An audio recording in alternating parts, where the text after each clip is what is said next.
Hello friends, welcome back to Filmy Professor. आज हम आपके लिए एक एकदम ही नई सीरीज लेके आए हैं जिसका नाम है फ्रीडम एट मिडनाइट। ये सीरीज हमारी देश की आज़ादी और उससे जुड़े कुछ इंपॉर्टेंट लोगों के ऊपर बेस्ड है। तो चलिए शुरू करते हैं बिना टाइम वेस्ट किए। एपिसोड 1 की स्टार्टिंग 1946 कैलकाटा से होती है।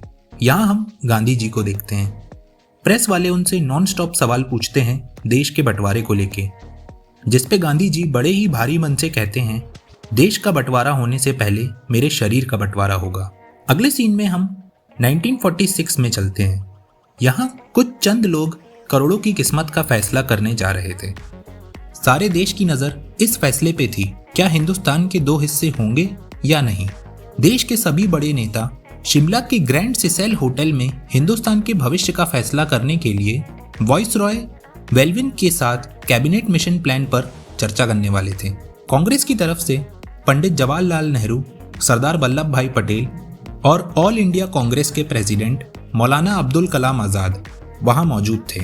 इनके अलावा ऑल इंडिया मुस्लिम लीग की तरफ से उनके प्रेसिडेंट मोहम्मद अली जिन्ना और लियाकत अली खान और बंगाल प्रोविंस के मुस्लिम लीग के लीडर हुसैन शहीद भी वहां मौजूद थे। पूरा हिंदुस्तान इस मीटिंग के नतीजों का इंतजार कर रहा था। इन लोगों के इंट्रो खत्म होते ही इन सभी का एक फ्रेंडली एनकाउंटर होता है, जिसके बाद मीटिंग स्टार्ट होती है। इंडिया के वाइसरॉय लॉर्ड वेल्विन कहते हैं, कांग्रेस को एक यूनाइटेड इंडिया चाहिए और लीग को अलग और आज़ाद पाकिस्तान। तो हमारी गवर्नमेंट ने एक ऐसा डिसीजन लिया है जो सभी पार्टीज को पसंद आएगा।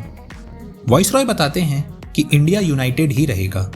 वो इन सभी के सामने एक मैप पेश करते हैं जिसमें इंडिया को 3 अलग अलग ग्रुप्स में डिवाइड किया है। ग्रुप ए मिडिल वाला इंडिया, ग्रुप बी पाकिस्तान वाला और ग्रुप सी बंगाल और असम वाला एरिया। अंग्रेज अलग देश नहीं बना रहे थे, बल्कि देश को धर्म के अनुसार अलग अलग ग्रुप्स में डिवाइड कर रहे थे, जिसके अकॉर्डिंग मिडिल वाले पार्ट में हिंदू रहेंगे, पाकिस्तान वाले पार्ट में गोरे मुस्लिम और बंगाल वाले पार्ट में अदर बंगाली मुस्लिम्स। और इन ग्रुप्स में से अगर कोई चाहे तो वो इस यूनियन से अलग भी हो सकता है, पर 10 साल बाद। वाइसरॉय का ये प्लान ना तो कांग्रेस को पसंद आता है और ना ही लीग को। ये लोग अपना डिसीजन तुरंत नहीं बताते।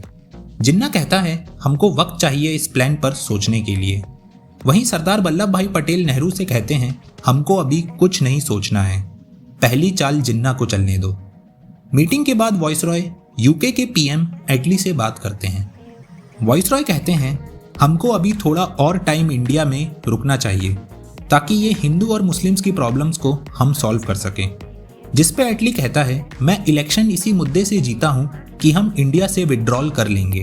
अगर वहाँ पर एक और रेबेलियन हो गया तो उसको कंट्रोल करने के लिए हमारे पास आर्मी नहीं है, इसलिए जितना जल्दी हो सके ये इशू को सॉल्व करो और वहाँ से निकलो। इनकी बात खत्म होते ही एटली का स्टाफ उससे कहता है, वेविल ये काम करने के लिए सही आदमी नहीं है, वो एक मिलिट्री मैन है, पॉलिटिशियन नहीं। अगले सीन में हमको लॉर्ड माउंटबेटन को दिखाया जाता है। वो अपने घर पे अपनी फैमिली और फ्रेंड्स के साथ चिल कर रहे होते हैं। वो सब लोग इंडिया की करंट सिचुएशन पे डिस्कशन करते हैं। माउंटबेटन के फ्रेंड्स की बातों से उनकी वाइफ एग्री नहीं करती और एक छोटा सा कॉन्फ्लिक्ट हो उससे पहले माउंटबेटन सबको लंच के लिए ले जाते हैं। वहीं दिल्ली में जिन्ना अपनी बहन फातिमा के साथ ट्रेन में बैठा रहता है। यहाँ इन दोनों की बातों से हमको पता चलता है कि जिन्ना ग्रुपिंग्स के प्लान से कई हद तक सहमत है। वो कहता है, मुसलमानों को जो कुछ पाकिस्तान से मिल रहा था वो सब कुछ इन ग्रुपिंग से मिल रहा है, हक, बराबरी और आज़ादी। पर फातिमा जिन्ना से एग्री नहीं करती और फिर इन दोनों की बहस हो जाती है। तभी जिन्ना खांसते हुए जमीन पर गिर जाते हैं। अगले सीन में हम देखते हैं जिन्ना हॉस्पिटल में रहते हैं, जहां डॉक्टर्स उनके कुछ मेडिकल टेस्ट करते हैं जिसमें उनको टीबी निकलता है। डॉक्टर उनसे कहते हैं, अगर आपने अभी इसको कंट्रोल नहीं किया तो ज़्यादा से ज़्यादा आपके पास बस 1 साल है। ये सुन के जिन्ना वहाँ से चला जाता है। अगले सीन में हम देखते हैं मौलाना आज़ाद जिन्ना का एक लेटर लेकर कांग्रेस पार्टी ऑफिस आता है। ऑफिस में सभी पार्टी के मेंबर्स मौजूद होते हैं। मौलाना बताता है कि जिन्ना ने ग्रुपिंग्स के प्लान को एक्सेप्ट कर लिया है। ये सुनकर नेहरू कहते हैं, मुझे पहले से पता था कि पाकिस्तान बस एक नारा है। तब सरदार वल्लभ भाई पटेल कहते हैं, अभी के लिए हमको भी ये प्लान मान लेना चाहिए। एक बार सत्ता हाथ में आ जाए फिर हम जितना हो सके इन ग्रुपिंग्स को हटा देंगे और अगर हम अभी एग्री नहीं हुए तो अंग्रेज सत्ता मुस्लिम लीग को सौंपकर चले जाएंगे। गांधी जी और नेहरू अभी भी इस प्लान से एग्री नहीं होते हैं और कांग्रेस की कोर कमेटी के मेंबर्स सरदार वल्लभ भाई पटेल का साथ देते हैं और ग्रुपिंग्स के प्लान्स को मान लिया जाता है।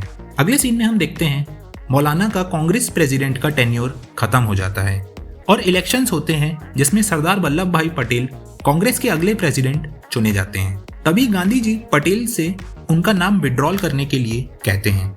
वो कहते हैं कांग्रेस को सरदार तुम्हारी जरूरत है और देश को नेहरू की। सरदार वल्लभ भाई पटेल बिना कोई सवाल किए अपना नाम वापस ले लेते हैं और कहते हैं आजाद भारत के पहले पीएम होंगे नेहरू। वहां बैठे सभी लोग इस डिसीजन का समर्थन करते हैं क्योंकि कोई भी बापू के फैसले पर उंगली नहीं उठाता। प्रेस जब नेहरू से ग्रुपिंग के बारे में सवाल करती है तब वो उनसे कहते हैं ग्रुपिंग अभी के लिए मान ली गई है, पर आगे जरूरत पड़ी तो हम इनको हमेशा के लिए हटा सकते हैं। नेहरू का ये स्टेटमेंट जिन्ना और उसके लोगों को हिला देता है। तब जिन्ना ग्रुपिंग्स के प्लान को रिजेक्ट करता है और एक प्रेस कॉन्फ्रेंस करता है जिसमें वो एक भड़कीला भाषण देता है, जिसके बाद कैलकाटा में हुसैन शहीद हिंदू मुस्लिम दंगे करवा देता है और कई मासूम लोग मारे जाते हैं। तब लियाकत जिन्ना से हुसैन को हटाने के लिए बोलता है, पर जिन्ना ऐसा नहीं करता। वो कहता है वायलेंस के डर से ही सही, कांग्रेस को आज नहीं तो कल पाकिस्तान के लिए मानना ही पड़ेगा। वहीं जवाहरलाल नेहरू इन दंगों से बहुत ज्यादा अपसेट होते हैं। तब सरदार वल्लभ भाई पटेल उनके पास आते हैं और कहते हैं तुम सही थे, अब हम लीग के साथ कोई समझौता नहीं करेंगे, ना उनको कोई और कंसेशन देंगे।